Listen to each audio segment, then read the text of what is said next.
ว่าในอารมณ์ของหมดเนาะอยากให้เพิ่นพังว่าการเข้าใจว่าอย่าให้มีคำว่าแก้โต้นั่นนี่นั่นแม่นคนเฮามีคำแก้โต้ว่าเฮ็ดอันนี้บ่ได้ก็ต้องเปลี่ยนอันนั้นบ่แม่นสิว่าอันนี้ก็บ่เฮ็ดอันนั้นก็บ่เฮ็ดมันบ่แม่นมันเลี้ยงอาชีพบ่ได้เฮาก็บ่อยากเฮ็ดเฮาก็ต้องเปลี่ยนอาชีพใหม่สิมาว่าขายไก่บ่ได้ดุดลอยไปแนวนั้นแนวนี้เดือนละทุนก็บ่มีคันมาค้าขายขนมบอกว่าคันมีร้านนึงชอบมื้ออื่นนี่ขายเหล้าขายไปในนี่ก็หางานไปนี่ก็อยู่กินได้ก็ไม่ได้เดือดร้อนไผอันนี้คือความว่าของเปิดจากใจเนาะกับผู้ที่อยากมาบังคับว่าอันนี้เฮ็ดบ่ได้น่ะเฮ็ดบ่ได้ก็คันเฮ็ดได้ก็จะเฮ็ดได้เรื่องอาชีพของตัวเองนี่แหละแต่มันสู้บ่ได้ก็สิเอาใจผู้อื่นข่อยก็เฮ็ดบ่ได้ต้องปล่อยเนาะก็บ่จะมาคะแนนบ่มีใครบังคับใจเฮามากนี่เฮาเฮ็ดอีหยังก็ได้ใจเฮาบ่มากนี่ผู้อื่นมาบังคับแต่เฮาผัดเป็นผู้เฮ็ดเฮาผัดเป็นผู้อยู่แล้วเจ้าอยู่ได้บนในสมองเจ้ามันปั่นป่วนอยู่ให้คิดเบิ่งนะคะอันนี้คนมันก็บ่มีคนมันก็แห้งก็บ่เทิงความผู้ก็บ่มีแล้วมาบังคับอันนี้อันนั้นมันก็เป็นบ่ได้แล้วกระเจ้ามันรวยแล้วล้นฟ้าแต่พอนี้มันถูกอยู่ให้เฮาดื้อเรื่องอีหยังที่เฮาแล่นบ่ได้ไปบ่ฮอดให้ไปตามความคิดเขาไปนี่บ่เอาความคิดเขาเลยเฮามาเฮ็ดแต่เงินน่ะผัดบ่มีแต่คนรวยแม่นเจ้านั่งเบิ่งนี่ให้เขาเฮ็ดอันนี้เฮ็ดอันนั้นแต่ก่อนผู้ทุกนี่คนที่หาเงินซื้อน้ำตุกหนึ่งข่อยยังบ่มีกินอยู่แล้วคนจะไปลงทุนอีหยังแมนอยู่กว่าข่อยสิสร้างมาได้แต่ละแนวแต่ละอย่างนี่เอาชีวิตสู่หาซื้อข้าวกินแต่ละมื้อข่อยก็ยังเมื่อยแล้ว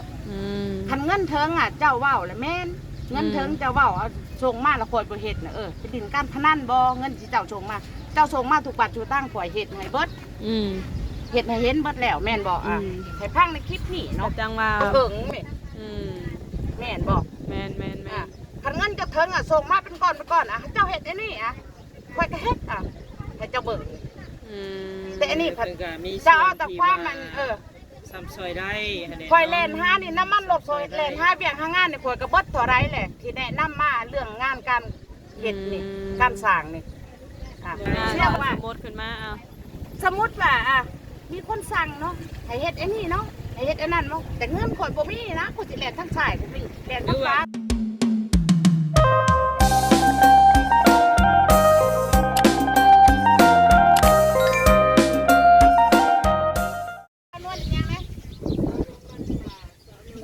การทักทายสบายดีพี่น้องเลยสบายดีสวัสดีเนาะพี่น้องเนาะ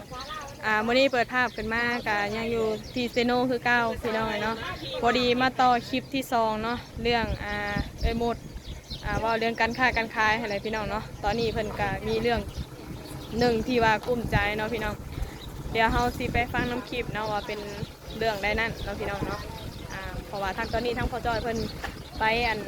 ขายแล้วพี่น้องเนาะเอารถไปแล้วเมื่อกี้ขายพุ่มพวงพี่น้องตอนนี้เดี๋ยวจะหมดเดี๋ยวเขาจะไปทำความรู้สึกทำความรู้สึกหมดก่อนเนาะพี่น้องเนาะจากนั้นก็พาพี่พังน้องเข้ามาเป็นกำลังใจกดไลค์กดแชร์บางคลิปบางโฆษณาให้ด้วยพี่น้องเด้อโดยแมนกับจะฟังที่ว่าเงินเดือนมาแต่ใช่ก็เงินเดือนมาแต่ลงทุนเห็ดหั่นเห็ดนี่แล้วก็ล้าน1 ล้านป้ายยัง10แม่แล้วก็เพิ่นส่งมาให้ต่างหากที่บอกว่าเงินที่มาลงทุนน่ะก็คือเกี่ยวกับที่ว่าผู้ใหญ่เพิ่นส่งให้เมื่อนั่นน่ะเงินใน3 ล้านนี่คือแม่หมดนี่ขาดเหลืออีหยังอยู่ในเรือนอยู่ในซ่านขาดรายจ่ายยังให้ไปใช้บ่ให้เกี่ยวกับอีหยังเพิ่นว่าแนวนี้นะแต่บัดนี้ผัดใส่ไปเบิดล้านเนาะซื้อเครื่องครัวเด้ที่ถ่ายคลิปไปเมื่อนั้นน่ะไปตลาดแล้วนะแต่ก็ยังเหลือ2 ล้านบัดนี้ยังเหลือ2 ล้านแล้วก็เลยว่าไปซื้อไก่เนาะไปซื้อไก่แล้วหู้ราคาไก่แล้วว่ามันหับเอาไว้แล้วกลับมาแบบนี้กลับมาแล้วก็มาลงทุนเอาในเครื่องที่ไปขายอยู่แหละใน1 ล้านเงินใน1 ล้านนั่นก็มุนไปมุนมาเนาะคือว่าแต่หมดตอนนี้อยากได้จักล้านนึงถ้าว่าอยากได้ก็บ่ได้แบบว่าบ่ได้ขอแต่ความเบ้าความหวังแบบว่าขันเขามีทุนล้านนึงลงใส่เครื่องรถนะเครื่องในรถที่เขาไปขายน่ะคือสิได้แต่กับบ่ได้ คำว่าเดือหมดอ้าปากขออภัยบ่แม่นแต่ว่าให้พังน้อยเหตุการณ์ว่า คือในใจเฮาเนาะ แม่นทำได้ล้านหนึ่งนี่คือเต็มที่ของที่เต็มรถแล้วก็เราก็คือสิขายได้แล้วก็มาต่อทุนเอาที่ว่าเฮาได้สำได้เฮา ก็ได้เนาะ แม่นแต่มันบ่มีทุนฮอดล้านลงเครื่อง อืม ก็คือหมดว่านั่นแหละมันบ่มีทุน โดย อย่างน้อยอย่างกิเลเลี่ยอะได้สักล้านหนึ่งมืออื่นลงทุนให้มันเต็มเครื่องอ่ะก็ โดยเต็มรถเนาะวันนี้เฮากลับไปรอทางเกาะทางไกลสมมุติเครื่องเฮาหน่อยมันก็บ่สมกับแบบเฮาไปได้เนาะมันค่าน้ำมันเฮาก็คือว่าแม่นอยู่ ก็ได้ ไปสีไหลขายดีๆเนี่ยบัดเสียรายแล้วเนาะ อืม เครื่องเนาะอีเด้ บ่เฮ็ดตามที่เลาะพุ่มพวงน่ะบ้านเฮาก็เฮ็ดหลายก็ขายดีเด้ ขายดี แบบตามบ้านนอกของนาเฮาเนาะเขาเจ้าแบบมีเด็กน้อยนะ เจ้าสิใช้ เฉพาะยามเฮ็ด ก็บบิด ยามเวียกนี่แฮงขายดียามเวียกยามอันนี้นะก็มีแต่ว่าสู่ต่อไปเนาะเอ้ยเนาะเพื่อว่ามีโชคมีดวงก็ทางไป คือ เนาะ อยากเห็นอำเภอจอยเพราะว่าเราขายหูอยู่แล้วว่า อืม มันบ่ได้กำไรหลายกับยาแต่เขาลงทุนให้เต็มที่เราพอแต่น้ำมันลดแล้วเนาะแล้วก็กินแนวนี้แนวนั้น ใช้จ่ายเขาแต่ละมื้อเนาะ แม่ อืมแม่นอยู่แม่น เรา อยู่ เห็นได้ โดย แต่บ่มีทุนลงมีทุนจักล้านหนึ่งในมืออื่นเอาของให้เต็มที่เต็มรถกัน อืม ไปได้ โดย เพราะว่าอันนี้มือที่สองผ่านมาเลยเนาะ อืมก็ แต่ ว่า ยังบ่มีทุนลงเอาทุนเก่าอ่ะมาต่อแล้วก็เงินที่เอ้ยเหลืออยู่100,000อ่ะมาเอามังโม่ให้เห็นเมื่อกี้นี่ค่ะที่เจ้าสื่อซอยไว้น่ะ โดย แต่อยากให้ช่วยค่าน้ำค่าน้ำของพ่อจอยเนาะ โดยซอยกันไปเนาะเด็กๆน้อยๆเก็บหายเก็บสิบไปเลย และบัดนี้หันทางเอื้อยนี่สิได้รอหางานอยู่ตลาดตบหรือว่าสิได้กลับห้อง ก็คือยังบ่ได้กลับเนาะ เอามีแต่ว่าอยู่นี่ก่ คั อน น ตะ เนาะ เว้นยังบ่ตกดินคันยังบ่มีเรื่องเล่าอ่ะคันมีเวียกมีงานอะไรสิกลับ เอา เพราะว่าไปเรื่อย อืม อยู่ หรือว่าเอาจังซี่บ่หรือว่าเอื้อยสิลองไปกับน้องเบิ่งบ่ ๆไป อันนี่นะมันมีงานอยู่ในนี่แต่ว่าน้องก็บ่เคยถาม แต่ว่าเห็นเข้าเจ้าน่ะติดป้ายรับพนักงานอันแม่บ้านหั่นนะเอ้ย ขันไว้ลองไปเบิ่งกันสิไปเบิ่งเนาะ เราแบบเฮาลองไปถามเบิ่งหั่นนะ คือว่าบ่อยากคัดใจคือว่าแหละ อืม คำว่าแต่ตั้งแต่ถ่ายคลิปมาผู้ใหญ่เพิ่นก็ได้พังเนาะ อืม แล้วก็ไทยก็พังเนาะ อืม คือว่ามันออกข่าวไปแล้ว แต่คันบังคับใจหลายอ่ะ อืม ก็จะถามว่าขี้ข้านและจังบ่มีหยังอ่ะ อืม ก็บ่แม่นถ้าว่าเฮาคุยแล้วล้มแล้ว อืม งานมันเป็นแบบใดมันถือใจเฮาอยากเฮ็ดอยู่บ่ อืม สมควรอยู่บ่ อืม จังสิเฮ็ด อืม เพราะว่า อันนี้ บ่แม่ กับ น ปตีกัน สิว่า ตัวนี้นะ ก็ว่าบ่อยากให้ผู้ใหญ่เพิ่นที่มาเบิ่งที่ว่าแม่หมดว่าวนี้เอื้อยหมดว่าวนี้ ให้ลูกว่าวนี้แหละมันคิดไปบ่ว่ามันก็ให้คิดเอาเนาะในเรื่องส่วนตัวนะ อืม การกระทำที่เฮาอยากสิเฮ็ดอีหยังจักอย่างหนึ่งบ่แม่นสิไปตามใจผู้อื่นได้ แต่ละคน อืม แต่บังคับใจเฮามันก็อยู่ไปบ่รอดคือเอื้อยหมดเคยบอกแม่นบ่ แม่นแม่น คันตามใจเฮานี่งานถูกทำได้คือใจเฮาสมัครแล้วเฮาก็อยู่รอด อืม แต่ตามใจผู้อื่น มันบ่ถูกใจเฮาแล้วเฮาบังคับตัวเฮาอยู่ มันก็คือมีแต่วิญญาณอยู่เฮ็ดเวียกงานแล้วจิตใจเฮาบ่อยู่ บ่อยู่กับบ่อยู่น้ำเนื้อมโต อยากให้ผู้ใหญ่พังเบิ่งว่า ลูกเว้าผิดลูกเว้าถูก อืม เพราะว่ามันจิตใจของแต่ละคน อืม ก็คือแม้นจนมาแล้วก็อยากรวยแหล้ว อืม มีผู้หวังดีอยู่ แต่ว่ามันถ้างานมันหับบ่ได้แล้วก็อย่าโทษ อย่าอันนั้นกัน อืม เพราะว่า คนเฮ็ดก็คือเฮาคนสั่งก็คือเขา แม่นแม่น แล้วไผสิอยู่ได้ ให้คิดเอาแบบว่าส่วนตัวเนาะอ่ะ อืม คือตัวเจ้าเนาะ อืม เจ้ามาเฮ็ดนั่นนี่เจ้าได้เงินเนาะเลี้ยง อืม อาชีพของเจ้าได้ อืม เจ้าก็จังเฮ็ด แม่น เจ้าเฮ็ดบ่มีรายการว่าเลี้ยงอาชีพเจ้าบ่ได้ เจ้าสิอยู่เจ้าสิไปบ่ อืม ถ้าน้ำมันรถเนี่ยเสียเวลาเจ้าแน่อะเจ้าสิเฮ็ดบ่ขอจะถามอ่ะคันมีผู้บังคับใจอ่ะ อืม โดยขอโทษขออภัยอันนี้อธิบายแบบว่า ในอารมณ์ของเอ้ยหมดเนาะ อ่า อยากให้เพิ่นพังว่าการเข้าใจว่าอย่าให้มีคำว่าแก้โต้นั่นนี่นั่นแม่นคนเฮามีคำแก้โต้ว่าเฮ็ดอันนี้บ่ได้ก็ต้องเปลี่ยนอันนั้นบ่แม่นสิว่าอันนี้ก็บ่เฮ็ดอันนั้นก็บ่เฮ็ดมันบ่แม่นมันเลี้ยงอาชีพบ่ได้เฮาก็บ่อยากเฮ็ด อืม เฮาก็ต้องเปลี่ยนอาชีพใหม่ อืมอืม สิมาว่าขายไก่บ่ได้ดุดลอยไปแนวนั้นแนวนี้เดือนละทุนก็บ่มีอืม คันมาค้าขายขนมเอื้อยบอกว่าคันมีร้านหนึงชอบมื้ออื่นนี่ให้เราขายไปในนี่เอื้อยก็หางานไปนี่ก็จะอยู่กินได้ อืม ก็ไม่ได้เดือดร้อนไผ อืม อันนี้คือความเว้าของเปิดจากใจเนาะ อ่า กับผู้ที่อยากมาบังคับว่าอันนี้เฮ็ดบ่ได้น่ะเฮ็ดบ่ได้ก็ อืม คันเฮ็ดได้ก็จะเฮ็ดได้เรื่องอาชีพของตัวเองนี่แหละ อืม แต่มันสู่บ่ได้ก็สิเอาใจผู้อื่นข่อยก็เฮ็ดบ่ได้ ต้องปล่อยเนาะ อ่า อืม ก็บ่ ใจ จะ มากคะแนน อ่า บ่มีใครบังคับ ใจเฮามัก ได้ เฮาเฮ็ดอีหยังก็ได้ แม่น ใจเฮาบ่มักนี่ผู้อื่นมาบังคับ แต่เฮาผัดเป็นผู้เฮ็ดเฮาผัดเป็นผู้อยู่แล้วเจ้าอยู่ได้บ่ในสมองเจ้ามันปั่นป่วนอยู่ อืม อ่ะให้คิดเบิ่ง อ่า นะคะ เข้าใจอยู่เนาะคำเว้า อ่ะก็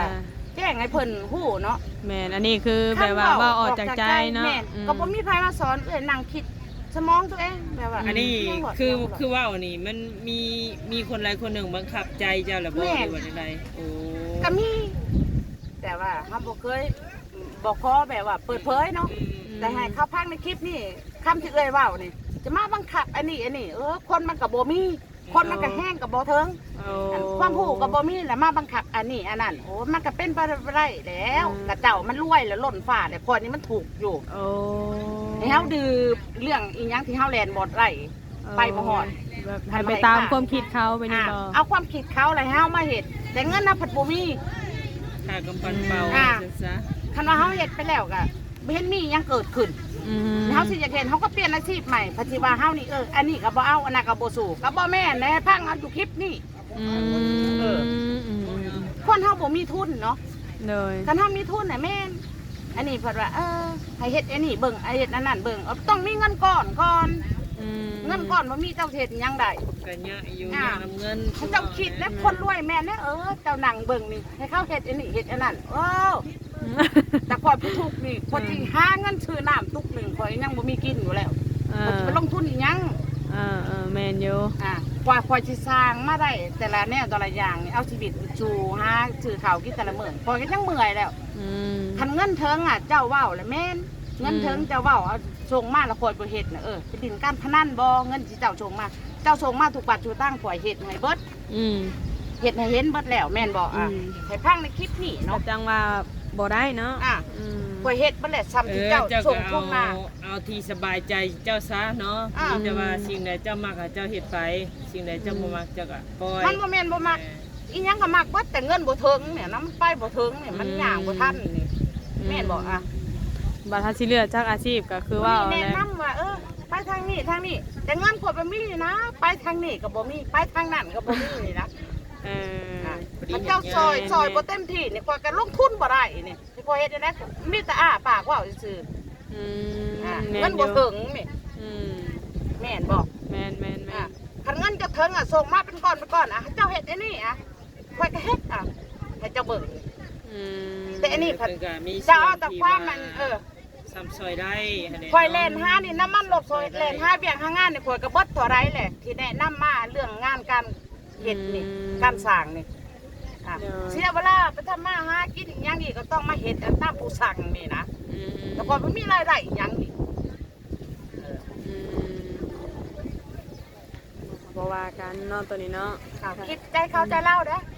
อืม ผู้ที่ช่างเจ้านี่ อ้าว คือแบบว่าเงินเพิ่นให้น้อย เออ จะบอกนี่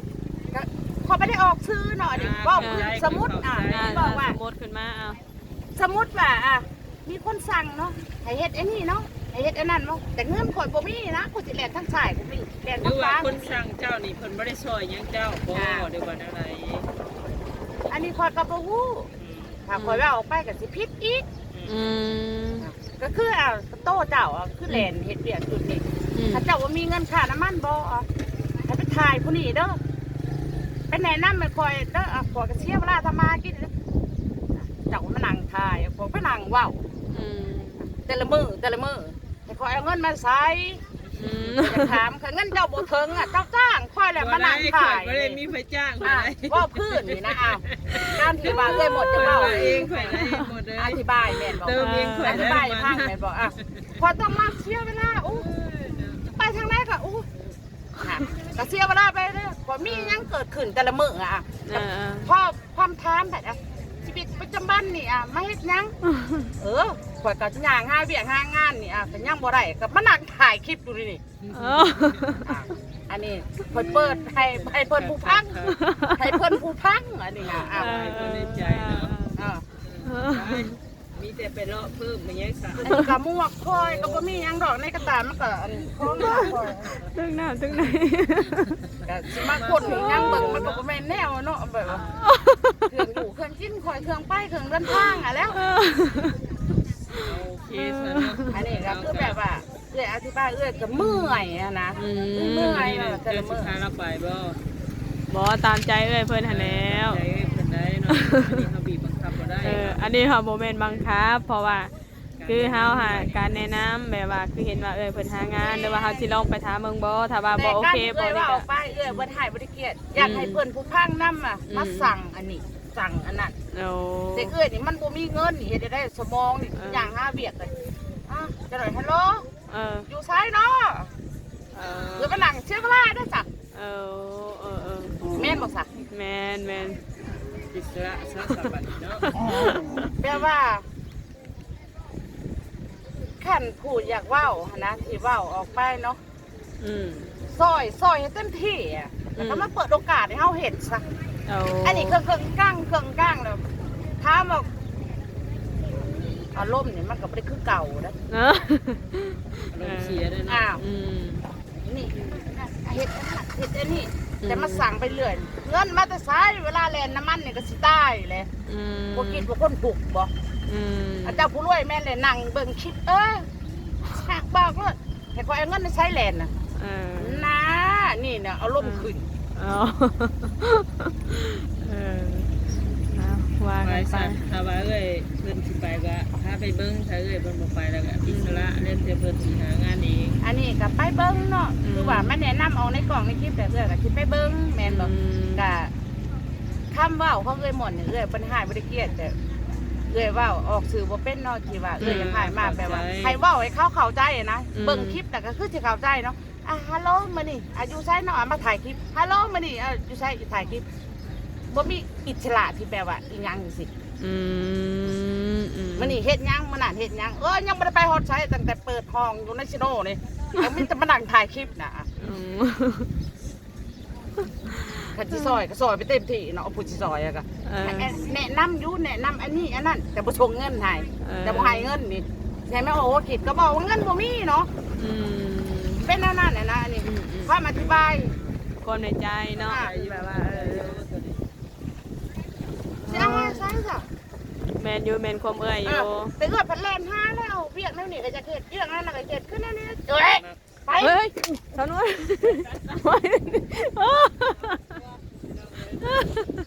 งัวในตลาดค่ะ บ่เฮ้ยงัวมันตั้งหลายเลยเนาะในตลาดเออ แต่ก่อนน่ะเป้ บ่ เป้ฮะ ตอนนี้เนาะเด้อสบายดี สบายดี วันนี้มีแต่ว่ารอพอจอยมันมาเอาหมดบ่เลยว่า ก็ไม่ สิ ได้ ยั รง อ กับ ข้ามมาล่อเนี่ยไม่ต้องว่าวเลยออกในคลิปนี่เขาไปหากินของเขากลับมาก็คืออยู่กลับมาเลือกไปหางานคือไปหางาน บ่ยันว่าเอ้ยรอ ไป ยันว่าเอ้ยรอหาทำงานอย่าว่าแมลงยำพอจอยเพิ่นกลับ พวก มา เกิดอย่างได้พวกหองอยู่ซาบิเลือกก็อยู่ที่นอกเขาก็หาขายอยู่ตามหมู่บ้านมันรอกันบ่ได้มันถ่ากันบ่ได้มันพอทำมาหากินดอกกันนะมารอว่าหนังรอบ่แม่นต่างคนก็ต่างเมื่อบ้านอย่างเงี้ยสิ ต่างคนก็ต่างมีเวียกไผเวียกลาวเนาะ เราบ่มีเวียกก็รอหามีเวียกตลอดถ้าเขามีเวียกเขาขายของมาเขาก็คือแนวนี้นะเขาอยากได้เครื่องเขาก็แล่นมาหาเอื้อยเอาเครื่องขึ้นไปเขาก็ไปขายของเขาบ่แม่นสิว่ามานั่งรอบ่ให้ถามเรื่องนี้ค่ะบ่มีไผรอไผมีแต่คนหาเวียก แม่น ถ้ามาหากินถ้ามารอนี่ฟังบ่ขึ้นบ่ขึ้น เด้อ บ่ รอ ถาม เบิ่งจะเบิ่งเดี๋ยวเอาอันนี้มาให้ก่อนพี่น้องเลยอันนี้ของซอนวนอันนี้กาแฟนมอ่ะเดี๋ยวบ่าเรารอหาเวียกหางานแหละอยากกินน้ำแต่อันนี้เป็นกาแฟโปรโนตินเดอร์นี่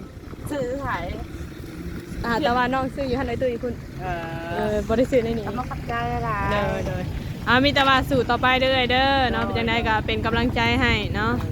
มีแต่ว่าทางเฮากะคนแรกบัดนี้สิได้กลับแล้วบัดนี้จังไดก็ว่ากัน ดุดกระแดดแล้วเนาะ คนกะแลด กระแดดนี่แหละคือเอ้ยว่าว่าละเจ้าก็มาเฮ็ดเวียกแม่นี่ก็กับตั้งแดดตั้งหอดตั้งเตี้ยเวลาอย่างสิเอ้ยก็สิย่างไปจังนี้เบิ่งชั่วโมงสิย่างแล้วนี่แต่ให้เพิ่นเบิ่งแน่ว่ามันใช้เวลาแต่ละมื้อมันสำได้แต่ละมื้อ ผมมีเวลาอิสระชวนตัวอีกอย่างสิแบบ อืม ถ้ามากินอะไรอีกอย่างสิไปทางใกล้ก็ต้องรอบางเถื่อฮัลโหลอยู่ไซอยู่ห้องฮัลโหลอยู่ไซหางานอยู่ก็ต้องมานั่งแนวนี้นะอยากให้เพิ่นเข้าใจมันสิเอาเงินทางใดมันสิหาเงินทางใดมันสิไปแนวใดอีกอย่างแนวนี้นะบ่เป็นหยังดอกเนาะมีแต่เป็นกำลังใจให้ขอให้ได้งานไวๆแล้วก็ในสิ่งที่มาเด้อป้ามีแต่ว่าทางเฮาก็ได้กับป้าเด้อเป็นเด้อสบายดีทางไอ้บ่โอเคเนาะพี่น้องสำหรับคลิปนี้ก็สิประมาณนี้เด้อพี่น้องเด้อเนาะมาพบมาพ่อทางแม่มดพ่อจ้อยเพิ่นกำลังสิเลาะไปขายเครื่องขายของเนาะทางแม่มดเพิ่นก็มาเตรียมเครื่องเตรียมของให้พี่น้องเลยโอเคสำหรับคลิปนี้ก็มีแต่สิประมาณนี้เด้อขอขอบใจ FC ทุกท่านเนาะติดตามรับชมรับฟังสำหรับคลิปนี้ลาไปก่อนพี่น้องสบายดี